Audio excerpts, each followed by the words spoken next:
नमस्कार, मैं YouTube family. आज हम लोग लेके आए हैं आपके लिए आरयूएचएस का जो बीएससी नर्सिंग का पेपर था उसका solution.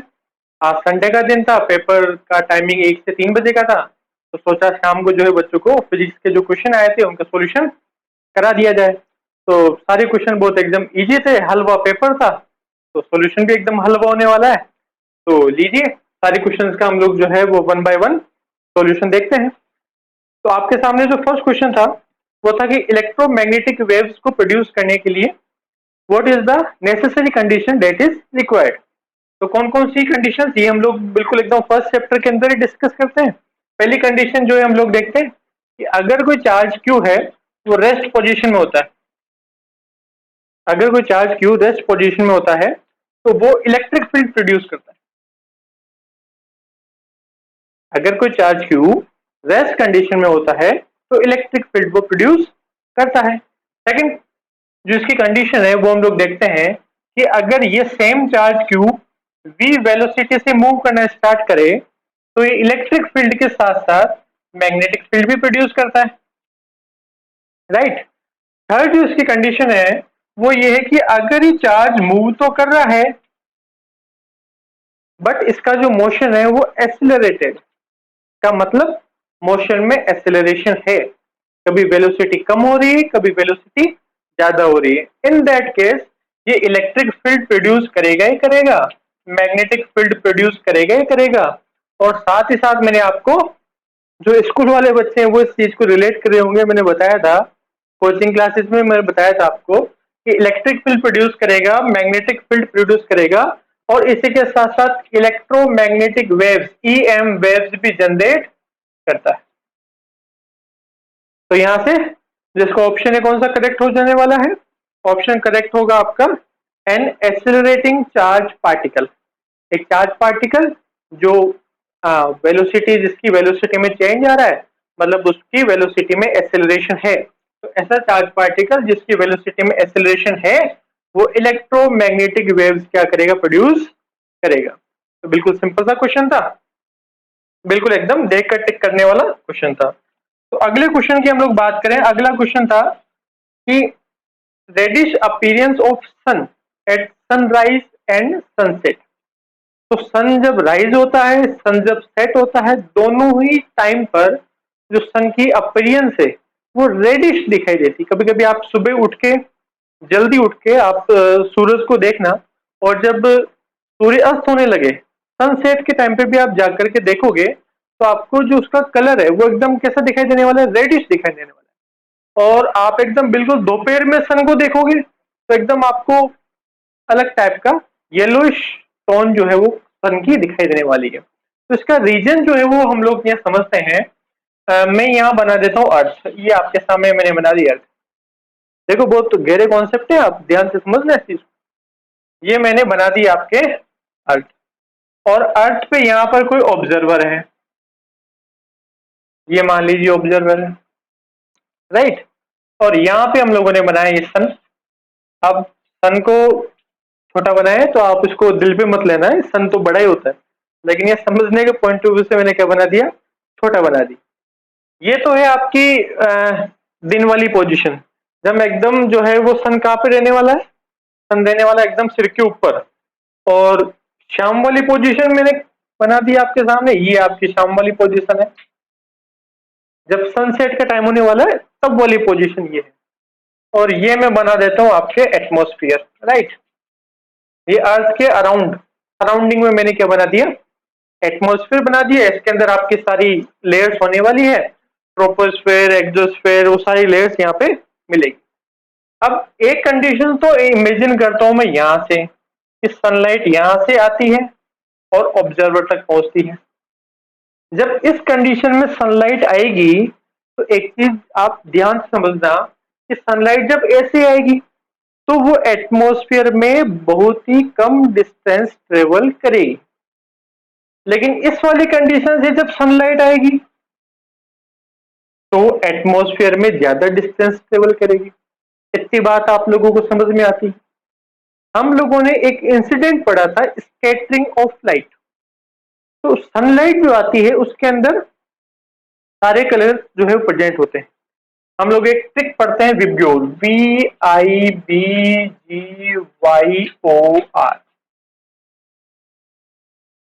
VIBGYOR. Violet, indigo, blue, green, yellow, orange, red, ये सारे कलर्स जो हैं वो सनलाइट के अंदर प्रेजेंट है। हम लोगों ने ये देखा था कि वॉयलेट कलर के लिए जितनी भी क्वांटिटीज है, जितने भी पैरामीटर्स है, वो सारे ज्यादा होते हैं केवल और केवल वेवलेंथ को छोड़ करके।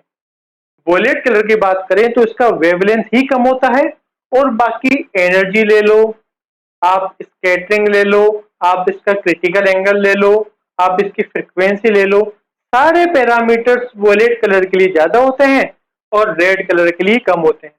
सिर्फ एक्सेप्शन जो मैंने आपको याद करवाया था वो था आपका वेवलेंथ। वेवलेंथ जो है वो वॉयलेट कलर के लिए कम होगी, रेड कलर के लिए ज्यादा होगी। अब एक चीज आप बिल्कुल ध्यान से समझना, किस चीज की मैं बात कर रहा हूं। यहाँ पे जब वॉयलेट कलर जब आएगा तो उसकी स्कैटरिंग सबसे ज्यादा है, तो वॉयलेट कलर बिखर जाने वाला है, वॉयलेट कलर फैल जाएगा। उसी टाइप से इंडिगो भी फैल जाएगा, ब्लू, ग्रीन, येलो, ऑरेंज, ये सारे कलर्स क्या हो जाने वाले हैं, ये सारे कलर्स जो है वो एटमॉस्फेयर में फैल जाने वाले हैं। तो जो ऑब्जर्वर है, ऑब्जर्वर तक कौन सा कलर पहुंचेगा, ऑब्जर्वर तक जो कलर पहुंचेगा वो पहुंचने वाला है रेड। तो रीजन क्या हो जाएगा इसका, स्कैटरिंग ऑफ लाइट। तो बिल्कुल सिंपल सा क्वेश्चन था। तो आई होप कि आप लोगों ने इसको सोल्व कर दिया होगा, इसमें कोई दिक्कत नहीं आई होगी। हाँ जी, तो अब हम लोग चलते हैं हमारे नेक्स्ट क्वेश्चन के ऊपर। Electric field varies due to electric dipole. हाँ, तो ये बहुत ही अच्छा क्वेश्चन है कि इलेक्ट्रिक डायपोल जो है उसके लिए इलेक्ट्रिक फील्ड वेरी करता है और डिस्टेंस के साथ में वेरी करता है। आपको याद हो तो हम लोगों ने क्लास के अंदर डेरिवेशन किए थे इलेक्ट्रिक डायपोल के, तो उसके दो हमारे पास कंडीशन आई थी, एक तो एक्सियल लाइन पे और दूसरा हमने इक्वेटोरियल लाइन पे। तो एक्सियल लाइन पे जो हमने इलेक्ट्रिक फील्ड निकाला था वो आया था 2kp/r³, और वही हमने इलेक्ट्रिक फील्ड निकाला था इक्वेटोरियल लाइन पे, तो वो आया था kp/r³। तो यहाँ पे बिल्कुल सिंपल बात है, इलेक्ट्रिक फील्ड जो है वो डिस्टेंस की क्यूब के इनवर्सली प्रोपोर्शनल होता है, चाहे वो इक्वेटोरियल पॉइंट हो चाहे एक्सियल पॉइंट हो।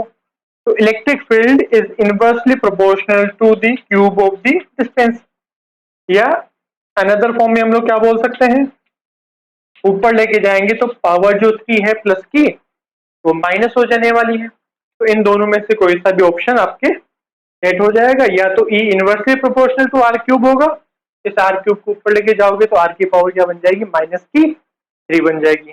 तो बिल्कुल एकदम सिंपल क्वेश्चन था। अगला क्वेश्चन है kilowatt hour is the unit of. तो किलोवाट आवर, बात करें किलोवाट आवर की तो फॉर्मूला हम लोग बार बार डिस्कस करते हैं again and again. What is power, rate of doing work is power, P is equal to W/T। अब यहाँ पे किलोवाट आवर की बात की है, किलोवाट आवर कैसे बनेगा, W is equal to P into T बनता है। T पावर, पावर की यूनिट होगी आपकी वॉट, और टाइम की यूनिट क्या हो जाने वाली है, सेकंड। तो वॉट इंटू सेकंड। इसी को अगर थोड़ा सा बड़ा कर लें तो वाट को किलोवाट लिख देंगे, सेकंड को आवर लिख देंगे, उससे कोई फर्क पड़ने वाला है नहीं। तो किसकी यूनिट है, वर्क, और वर्क किस में स्टोर होता है, काफी बार हम लोग पढ़ चुके हैं, वर्क एनर्जी में स्टोर होता है। तो किसकी यूनिट हो जाने वाली, इलेक्ट्रिकल एनर्जी की। तो आई होप कि ये क्वेश्चन भी आपका सही हुआ होगा। देखो बिल्कुल एकदम सिंपल सिंपल क्वेश्चन है। अगर आप हमारे टेस्ट सीरीज से जुड़े हुए हैं, हमारे वीडियो सेशंस अटेंड करते हैं, तो आपको कहीं कोई दिक्कत आने वाली इसमें नहीं है। नेक्स्ट हम लोग बात करते हैं कि एक बार मैग्नेट है उसको यूनिफॉर्म मैग्नेटिक फील्ड में अगर हम प्लेस करें, ये देखो बार मैग्नेट रिलेट करना आप इसको, ये इलेक्ट्रिक डायपोल ही है, इलेक्ट्रिक डायपोल को इलेक्ट्रिक फील्ड में प्लेस करो या बार मैग्नेट को मैग्नेटिक फील्ड में प्लेस करो, सेम सेम चीज है ना। तो यहाँ पे पूछा गया है कि क्या क्या चीजें जो है वो बार मैग्नेट एक्सपीरियंस करेगा। तो ये आपका क्या होने वाला है, ये आपका मैग्नेटिक फील्ड, इसमें लेट सपोज ये आपकी बार मैग्नेट है, बार मैग्नेट का ये आपका नॉर्थ पोल हो जाएगा, ये आपका क्या होने वाला है, साउथ पोल होने वाला है। अब दोनों पोल्स की, बार मैग्नेट के दोनों पोल्स की जो पोल स्ट्रेंथ होती है सेम होती है, तो इसके ऊपर नॉर्थ पोल के ऊपर मैग्नेटिक फील्ड की डायरेक्शन में फोर्स लगता है, उसको हम लोग एम भी बोलते हैं। और यहाँ पे जो फोर्स लगने वाला है वो अपोजिट डायरेक्शन में लगेगा, तो इसको F equal to minus M भी बोलते हैं। तो स्पेशल बात क्या है, दोनों ही जो फोर्स है वो मैग्नीट्यूड में सेम है, डायरेक्शन में अपोजिट है, तो दोनों फोर्स एक दूसरे को क्या कर देने वाले हैं, कैंसिल आउट कर देने वाले हैं। तो फोर्स तो लगेगा ही नहीं, फोर्स तो हो जाएगा आपका जीरो, फोर्स तो आपका क्या हो जाएगा, जीरो हो जाएगा। लेकिन इंपॉर्टेंट बात क्या है कि दोनों फोर्स की लाइन ऑफ एक्शन जो है वो डिफरेंट डिफरेंट है। अब line of action different different कैसे है, अगर हम लोग बात करें नॉर्थ पोल, नॉर्थ पोल के ऊपर फोर्स इस डायरेक्शन में लग रहा है, तो ये इसकी लाइन ऑफ एक्शन है। साउथ पोल के ऊपर फोर्स ऐसे लग रहा है, तो ये इसकी लाइन ऑफ एक्शन है। तो लाइन ऑफ एक्शन सेम नहीं है ना भाई, इन दोनों में क्या है, डिफरेंस है। अब लाइन ऑफ एक्शन में डिफरेंस है, तो ये क्या करते हैं, ये दोनों फोर्स मिलके जो बार मैग्नेट है उसको रोटेट करते हैं, रोटेट करते हैं, बार मैग्नेट ऐसे है तो ये ऐसे हो जाएगी, तो इसका मतलब टॉर्क लगेगा। तो यहाँ पे फोर्स तो नहीं लगता है, बट क्या एक्सपीरियंस होता है, टॉर्क एक्सपीरियंस होता है। तो क्या ऑप्शन करेक्ट हो जाने वाला है, क्या क्या इसको एक्सपीरियंस होगा बार मैग्नेट को, फोर्स तो जीरो बट टॉर्क इसको एक्सपीरियंस होगा। टॉर्क की वैल्यू बता सकते हैं, कमेंट बॉक्स में कमेंट करके बताना टॉर्क की वैल्यू क्या होगी, एम बी साइन थीटा। चलिए आगे, तो अगले क्वेश्चन की हम लोग बात करते हैं। अगला क्वेश्चन है depletion layer of PN junction consist of, बहुत अच्छा क्वेश्चन है। डेप्लीशन लेयर जो होती है पीएन जंक्शन में वो किन किन चीजों से मिलकर बनी होती है, किन किन चीजों को कंसिस्ट करती है।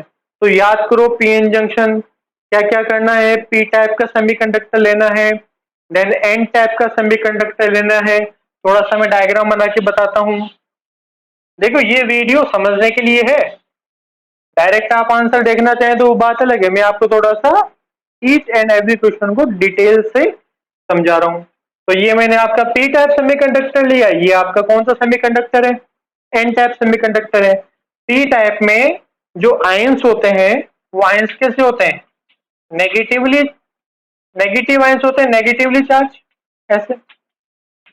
लेकिन चार्ज कैरियर्स कौन होते हैं, इनके अंदर होल्स होते हैं, याद है, इसलिए तो इनको पी टाइप बोलते हैं।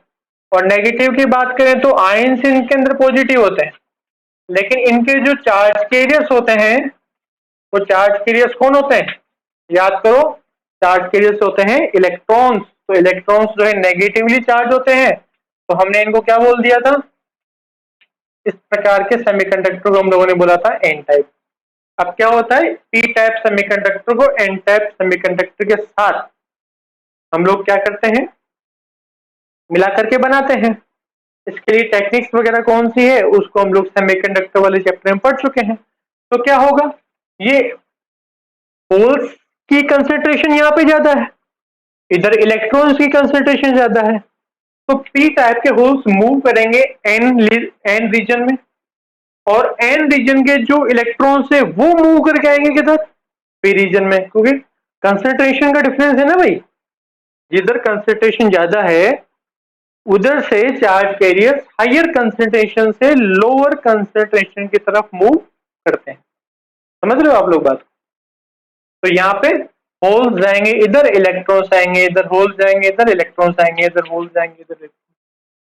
तो होल्स एक्चुअल में क्या है, होल्स जो इलेक्ट्रॉन की वैकेंसी तो है, तो ये इलेक्ट्रॉन्स और होल्स का रिकॉम्बिनेशन होने वाला है। तो ये लो हो गया भाई रिकॉम्बिनेशन।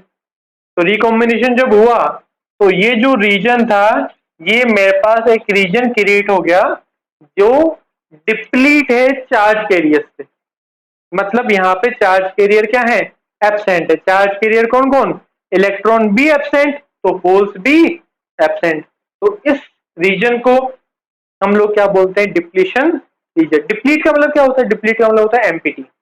एमपीटी मतलब ऐसी जगह जो खाली हो। अब खाली मतलब किससे खाली हो, चार्ज कैरियर से खाली हो, तो ना तो वहां पे इलेक्ट्रॉन्स हो और नहीं वहां पे होल्स हो, केवल यहाँ पे आयंस होंगे और आयंस तो अपनी जगह बने रहते हैं, वो नहीं इधर जाएंगे नहीं इधर जाएंगे, आयंस जहां पर है वहीं रहते हैं, इधर उधर आने जाने का काम कौन करते हैं, इलेक्ट्रॉन्स और होल्स। तो ये एक रीजन हो गया है, इसको हम लोग क्या बोल देंगे बेटा जी, इसको बोल देंगे डिप्लीशन लेयर, डिप्लीशन रीजन। अब इसमें कौन कौन है, इसमें इलेक्ट्रॉन तो होते ही नहीं है, होल्स होते ही नहीं है, क्योंकि उनका तो रिकॉम्बिनेशन हो चुका, तो बचेंगे कौन यहाँ पे आयंस ही बचेंगे। तो इसका आंसर क्या हो जाएगा, इसका आंसर हो जाएगा इमोबाइल आयंस, इमोबाइल। इमोबाइल का मतलब जो मोबाइल नहीं, मोबाइल का मतलब जो मूव नहीं कर सकते, अपनी जगह कैसे है, अपनी जगह रेस्ट है। तो depression layer is consist of immobile ion. बिल्कुल सिंपल सा क्वेश्चन है, मैंने आपको एकदम डिटेल से बता दिया। चलिए अब अगले क्वेश्चन की हम लोग बात करते हैं। अगले क्वेश्चन की बात करें तो ratio of speed of X rays and gamma rays. देखो अगर आपको याद हो तो हम लोग ट्रिक याद करवाते थे आपको कि इलेक्ट्रोमैग्नेटिक जो रेडिएशन है उसके अंदर कौन कौन सी रेज होती है। मैं आपको याद करवाता था सी जी एक्स यू, फिर visible, C G X U, फिर विजिबल, फिर आई एम आर। याद आ रहा है कुछ आप लोगों को? देखो बता देता हूं मैं, सी का मतलब कॉस्मेटिक, जी का मतलब गामा, एक्स मतलब एक्सरे, यू का मतलब यूवी, आई का मतलब इंफ्रारेड, एम का मतलब माइक्रो, आर का मतलब रेडियो। दोबारा बता रहा हूं, सी का मतलब कॉस्मेटिक, जी का मतलब गामा, एक्स का मतलब एक्सरे, यू का मतलब अल्ट्रावायलेट, आई का मतलब infrared, M means micro, R means radio. तो ये सारी ही क्या है, इलेक्ट्रोमैग्नेटिक वेव्स हैं। इनमें से आपको किसी का भी रेशो पूछ ले, इलेक्ट्रोमैग्नेटिक वेव्स की speed always you need to remember 3 into 10⁸ metre per second. सबकी स्पीड क्या है, सबकी स्पीड सेम है, इसकी स्पीड भी 3 इंटू 10⁸ मीटर पर सेकेंड है, गामा की भी, और एक्सरे की भी सेम है। अगर आप सेम क्वांटिटीज को डिवाइड करते हो तो वैल्यू क्या आएगी, वैल्यू आएगी 1। तो आंसर क्या हो जाएगा, आंसर 1 हो जाएगा। देखो कितने सिंपल सिंपल क्वेश्चन आ रहे हैं एकदम, मतलब आपके लिए जो है ना, मतलब गाजर का हलवा गर्मियों के अंदर भी कौन सा हलवा बना के दिया है आरयूएचएस ने, आरयूएचएस ने बना के दिया आपको गाजर का हलवा। आपको क्या करना था, बैठना है और हलवे का आनंद लेना है। तो अगली हम लोग बात करते हैं कि hydrogen bomb is based on. देखो हाइड्रोजन बम की बात करें, हम लोगों ने दो टाइप की रिएक्शन पढ़ी थी, एक तो पढ़ी थी फिजन रिएक्शन, न्यूक्लियर फिजन, और एक न्यूक्लियर फ्यूजन। हमने ये बात की थी कि दोनों में से किसमें ज्यादा एनर्जी प्रोड्यूस होती है, तो आंसर है फ्यूजन में। क्यों, क्योंकि वहां पे हाइड्रोजन के जो एटम है, चाहे प्रोटियम ले लो, ड्यूटीरियम ले लो, ट्राइटियम ले लो, ये क्या होता है, ये कंबाइंड होते हैं, रिएक्शंस के थ्रू क्या होते हैं, कंबाइंड होते हैं, और फिर कंबाइंड होकर के फाइनली ये हीलियम में कन्वर्ट होते हैं 2He4। इनके लिए बेथे बेथे साइकिल भी होता है, प्रोटॉन प्रोटॉन साइकिल भी होता है, जो कि हम लोगों ने पढ़ा था। तो हाइड्रोजन के जो एटम है वो कंबाइंड होंगे, और कंबाइंड होके क्या प्रोड्यूस करने वाले हैं, हीलियम प्रोड्यूस करने वाले हैं। तो ये क्या होने वाला कि हल्के हल्के जो आपके एटम है ना, हल्के हल्के जो न्यूक्लियस है, छोटे छोटे न्यूक्लियस है, वो कंबाइंड हो रहे हैं, और कंबाइंड होके एक हैवी न्यूक्लियस बना रहे हैं। तो इस रिएक्शन को अपन बोलते हैं न्यूक्लियर फ्यूजन रिएक्शन। और न्यूक्लियर फ्यूजन रिएक्शन में ऑलवेज जो एनर्जी प्रोड्यूस होती है, जो एनर्जी रिलीज होती है, वो न्यूक्लियर फिजन से ज्यादा होती है। तो आपका जो न्यूक्लियर बॉम्ब है वो बनता है न्यूक्लियर फिजन से, और जो आपका हाइड्रोजन बॉम्ब है वो बनता है न्यूक्लियर फ्यूजन से। तो ज्यादा एनर्जी किसमें प्रोड्यूस होगी, न्यूक्लियर फ्यूजन में। तो हाइड्रोजन बम जो है वो किसके ऊपर बेस्ड है, न्यूक्लियर फ्यूजन। तो आंसर क्या हो जाने वाला है, न्यूक्लियर फ्यूजन, FUSION। चलिए आगे अगला क्वेश्चन हम लोग देखते हैं। अगला क्वेश्चन जो है, अगला क्वेश्चन है आपका कि कौन सी इलेक्ट्रोमैग्नेटिक वेव्स का यूज जो है वो टेली कम्युनिकेशन के अंदर करते हैं।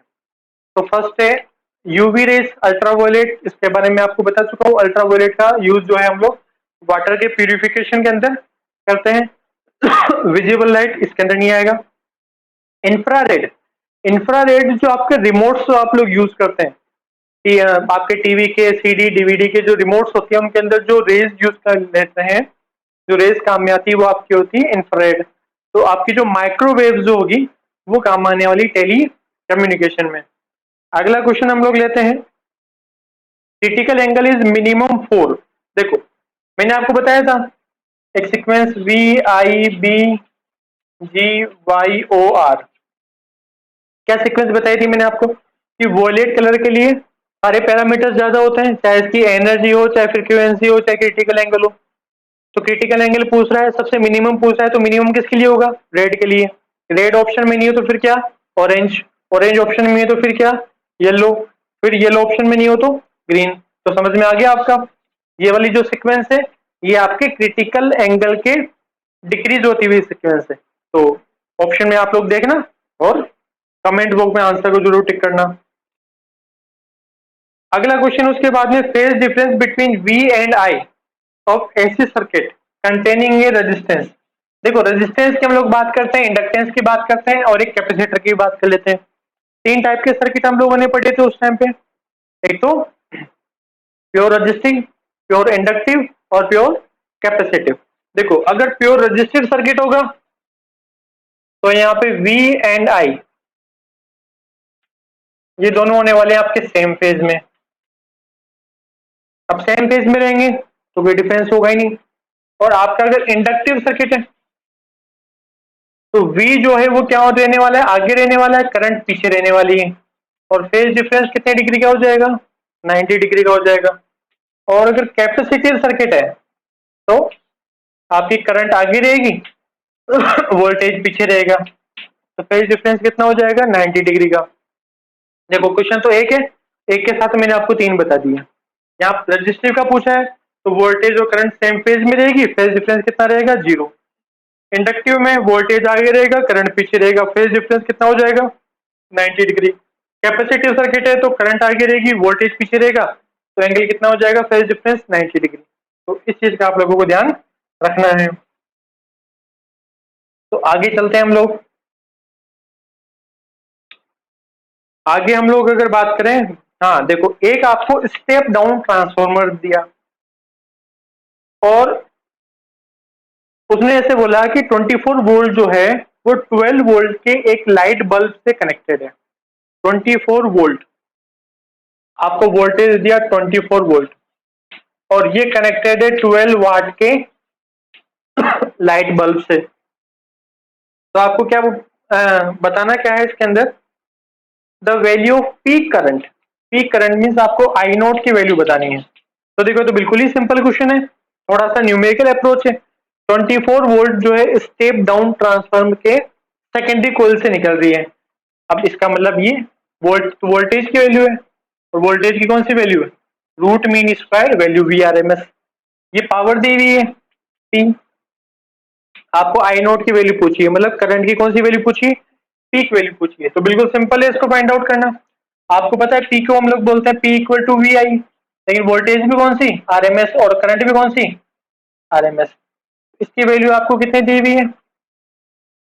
VRMS 24 वोल्ट, तो VRMS की जगह 24 लिख देते हैं। IRMS as it is equal to 12। 24 divided by 12 हम लोग करेंगे, 12 डिवाइडेड बाय 24 ये आने वाला है आपका 1/2। अब यहाँ पे आपको पीक करंट चाहिए, फॉर्मूला आपको याद होगा, IRMS is equal to I naught upon √2। आपको RMS की वैल्यू तो निकाल चुके हैं, कितनी आई है? 1/2 आई है, तो यहाँ तो रख देते हैं हम लोग 1/2। ये लिख देते हैं I naught as it is, √2 as it is. √2 कहाँ पे जाएगा? √2 पर जाएगा, तो I naught is equal to कितना हो जाएगा? √2/2। इस 2 को अपन क्या लिखेंगे? √2 इंटू √2 लिखेंगे। ये √2 से √2 कैंसिल हो जाएगा, तो आंसर आ जाएगा आपका 1/√2। देख लेना आप लोगों का ये आंसर आ गया होगा 1/√2। जो भी ऑप्शन है ये आंसर आपका क्या होने वाला है? 1/√2 होने वाला है। अगला जो क्वेश्चन है वो आपका है डायमेंशन ऑफ इंडक्टिव रिएक्टेंस। देखो रिएक्टेंस हमने दो टाइप की पढ़ी थी, एक तो इंडक्टिव रिएक्टेंस और एक कैपेसिटिव रिएक्टेंस। तो रिएक्टेंस था क्या, मैंने आपको बताया था, जब करंट फ्लो होती है किसी कोयल से फ्लो होगी तो करंट का जो अपोज करने वाली क्वांटिटी है उसको बोलते हैं इंडक्टिव रिएक्टेंस।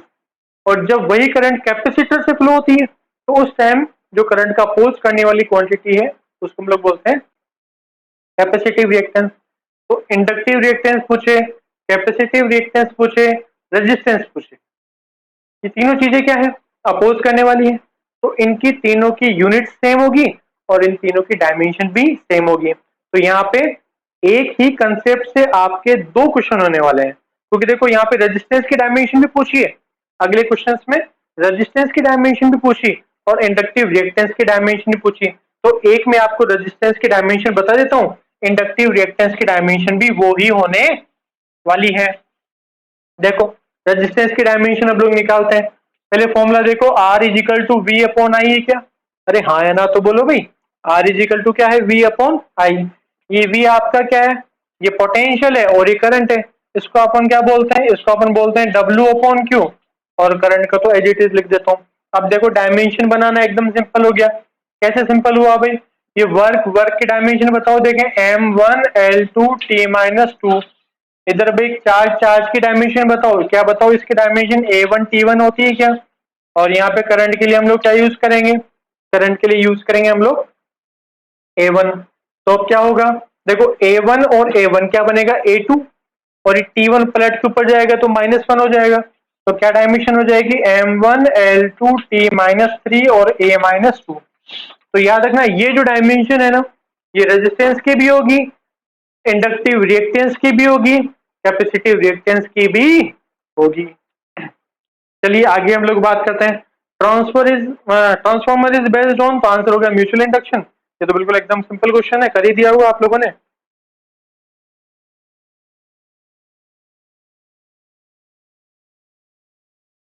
ठीक है भाई।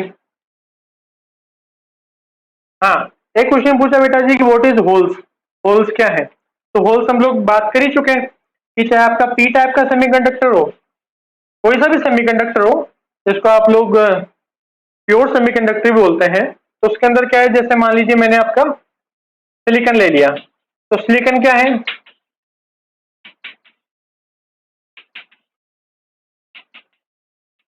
इनके जो आउटर मोस्ट ऑर्बिट है उसके अंदर 4 इलेक्ट्रॉन प्रेजेंट होते हैं। तो जो सिलिकॉन एटम है वो अपने पड़ोसी वाले जो सिलिकॉन एटम होते हैं उनके साथ में एक एक इलेक्ट्रॉन का क्या करता है, एक एक इलेक्ट्रॉन का एक्सचेंज करता है, और एक्सचेंज करके क्या बनाते हैं, ये कोवैलेंट बॉन्ड बनाते हैं। तो एक इलेक्ट्रॉन इसने दिया, इसने एक इलेक्ट्रॉन ले लिया, ये बॉन्ड बन गया, एक इलेक्ट्रॉन इसने दिया, एक इलेक्ट्रॉन इससे लिया, फिर एक इलेक्ट्रॉन इसको दिया, एक इलेक्ट्रॉन इससे लिया, फिर एक इलेक्ट्रॉन इसको दिया, एक इलेक्ट्रॉन इससे लिया, ये बन गया बॉन्ड। कौन से बॉन्ड बन गया, ये कोवैलेंट बॉन्ड। अब हमने दी इसको एनर्जी, एनर्जी मिलते हैं भाई, बॉन्ड जो है वो क्या हो गए, ब्रेक हो गए, ये बॉन्ड ब्रेक हुए, तो यहाँ पे इलेक्ट्रॉन जो है वो बाहर निकल गए।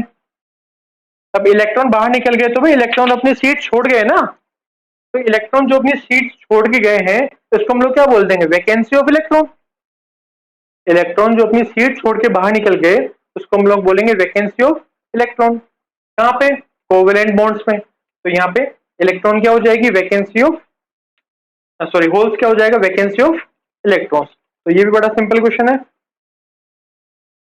हाँ, तो अगला क्वेश्चन है, in Bohr model which of the following thing is quantize, कौन सी जो बोर के पैरामीटर्स जो हैं उसके अंदर कौन सी जो क्वांटिटी है वो क्वांटाइज होती है। तो बोर के पोस्टुलेट हम लोगों ने पढ़े थे कितने, 3। फर्स्ट पोस्टुलेट में बोर ने क्या बोला कि इलेक्ट्रॉन अपनी ऑर्बिट में चक्कर लगा रहा है, और जब चक्कर लगा रहा है तो एनर्जी ना तो रिलीज करेगा ना एनर्जी क्या करेगा, एब्जॉर्ब करेगा, सिंपल सी बात। दूसरी बात, बोर साहब ने क्या बोली, बोर साहब ने एक बात बोली कि इलेक्ट्रॉन जब अपने ऑर्बिट में चक्कर लगा रहा है तो हर किसी ऑर्बिट में नहीं लगाएगा, उसी ऑर्बिट में लगाएगा जिसके लिए एंगुलर मोमेंटम h/2 का मल्टीपल है। तो एंगुलर मोमेंटम जिसको अपन बोलते हैं L, तो इसको अपन क्या बोलेंगे, h/2। एल को हम लोग एम वी आर भी बोलते हैं, तो M V R is equal to NH/2। तो याद रखना ये जो है ना एंगुलर मोमेंटम, ये क्वांटाइज होता है, क्वांटाइज क्वांटिटी है, और मल्टीपल किसका होता है, ये h/2 का। तो आंसर इसमें एंगुलर मोमेंटम हो जाएगा। अच्छा, फिर एक बात की गई है कि जो टावर वगैरह है उनको कितने डिस्टेंस तक उनका कवर होता है। तो ये अर्थ की सरफेस मान लो, ये टावर मान लो, और टावर से रेडिएशन निकलेंगे, ये डिस्टेंस ट्रेवल करेंगे। तो डी की वैल्यू जो हमने निकाली थी वो √2RH निकाली थी। D is equal to √2RH। तो डिस्टेंस जो है वो हाइट के रूट के डायरेक्टली प्रोपोर्शनल है। तो D is directly proportional to the H की पावर 1/2। अंडर रूट है ना, तो उसको अपन क्या भी बोलते हैं, 1/2 भी बोलते हैं। तो D is directly proportional to H to the power 1/2। तो ये इसका करेक्ट हो जाने वाला है। अगला क्वेश्चन क्या बोला था, momentum of the photon of frequency new is, क्योंकि यहाँ पे मोमेंटम पूछा। तो मोमेंटम के लिए हम लोगों ने जो बहुत इंपॉर्टेंट चीज है वो हम लोग क्या बोलते हैं, P is equal to H upon lambda. ये रिलेशन आप कमेंट बॉक्स में लिख के बता दो किसने दिया था ये relation, P is equal to H upon lambda. अब यहाँ पे एक फोटोन है जिसका मोमेंटम आपको क्या करना है, बताना है, फ्रीक्वेंसी उसकी क्या है, न्यू। तो मोमेंटम P बताना है, लेकिन वो फ्रीक्वेंसी के टर्म में बताना है। तो न्यू इज इक्वल टू क्या होता है, nu is equal to C upon lambda होता है। तो यहाँ से लेमडा की वैल्यू निकालेंगे तो C अपॉन न्यू हो जाएगा। ये लेमडा की वैल्यू यहाँ पे पुट करो तो P is equal to H, nu की वैल्यू हो जाएगी C, लेमडा की वैल्यू हो जाएगी C अपॉन न्यू। न्यू पर जाएगा तो H न्यू अपॉन C। तो ये आपका मोमेंटम होने वाला है H न्यू अपॉन C। तो करेक्ट हो जाएगा ऑप्शन।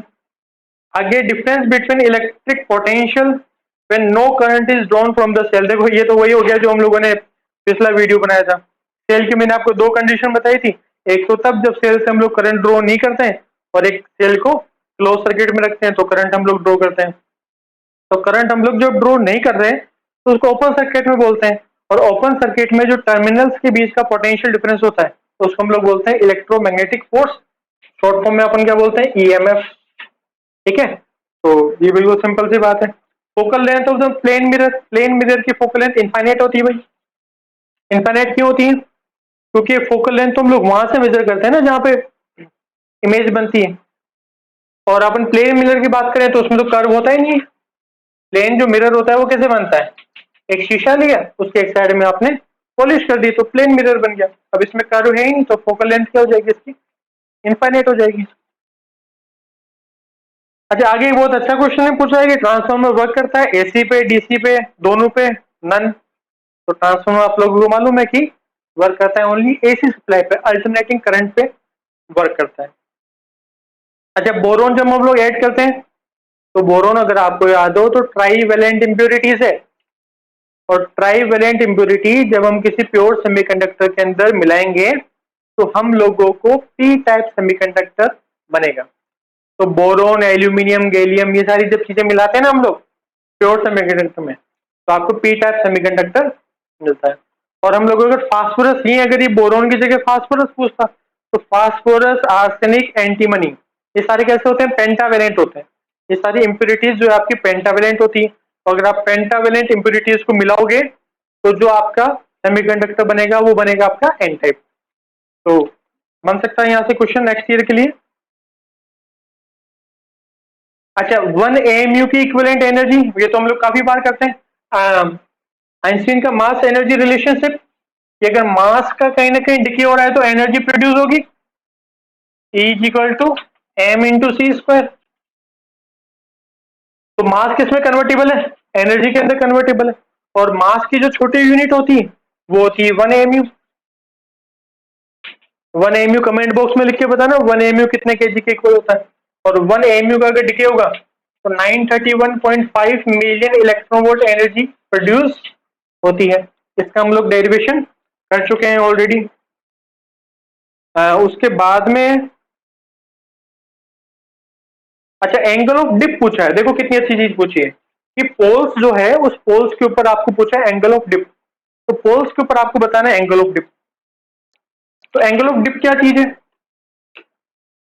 एंगल ऑफ डिप की अगर मैं बात करूं तो जैसे ये आपकी अर्थ सरफेस है, जब ये आपका नॉर्थ पोल है, ये आपका साउथ पोल है।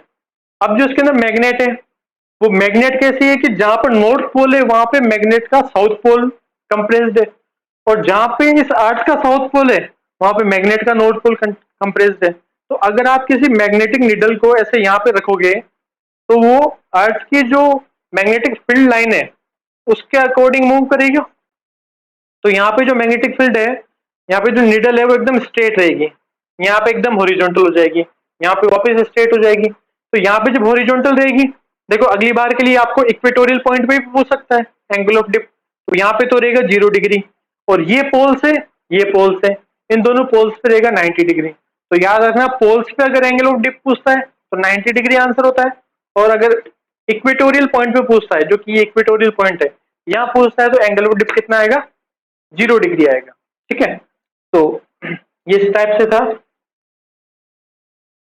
आपको पूछा यूनिट ऑफ के, जो आपका कूलाम कांस्टेंट में आता है, F इज इक्वल टू के Q1 Q2 upon R square.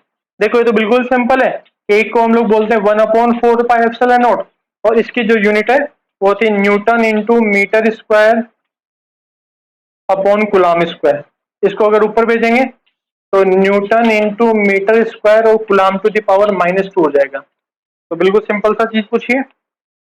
अच्छा, डायमेंशन ऑफ रेजिस्टेंस पूछी तो उसको हम लोग निकाल चुके हैं। जो डायमेंशन जो है रेजिस्टेंस की होती है वही आपकी रिएक्टिव इंडक्टेंस की होती है, वही आपकी रिएक्टिव कैपेसिटेंस की होती है। तो ये आपके कुछ क्वेश्चन थे जो कि RUHS के पेपर में आए थे, बिल्कुल एकदम सिंपल पेपर था। आई होप कि आप लोगों का पेपर ही बहुत अच्छा हुआ होगा और आपको जल्दी से अच्छा कॉलेज मिल जाएगा, उसके बाद आप फर्स्ट ग्रेड के कंपाउंडर बन जाएंगे। Thank you so much. अगर आपको हमारा वीडियो पसंद आया तो इसको लाइक करें, शेयर करें और सब्सक्राइब करना ना भूलें। Thank you.